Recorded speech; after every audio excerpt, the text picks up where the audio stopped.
Good morning mga ma'am and sir. Pasasamahan natin po today, April 10 po. So, nandito na po yung subad of the day natin na numero na nasumada ko.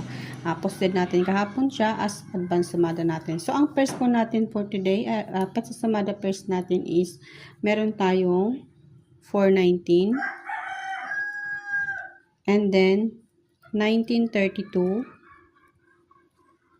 527, and 2429.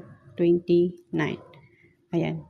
Ito pong first natin is galing dito sa ating sumada of the day na numero. So, kung gusto nyo ng first na napili ko, pwede kayong kumuha ng isa o dalawang pares lamang po. Nakasyang-kasya lamang po pa sa inyong mga budget.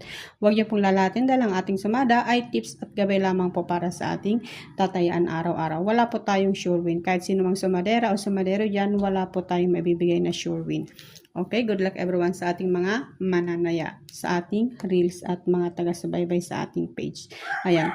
Kung gusto niyo ng mga special number natin, meron tayong dikit dito, 4-5. Subukan nyo kung gusto niyo ng dikit, 4-5, and then 23-24.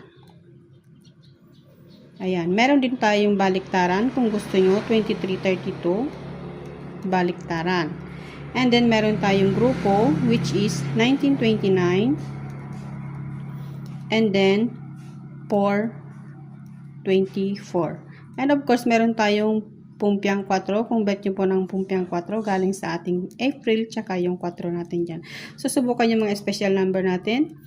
Pumpiang, grupo, baliktaran, and dikit. So, yan po yung ating sumada of the day, mga ma'am and sir. Good luck everyone!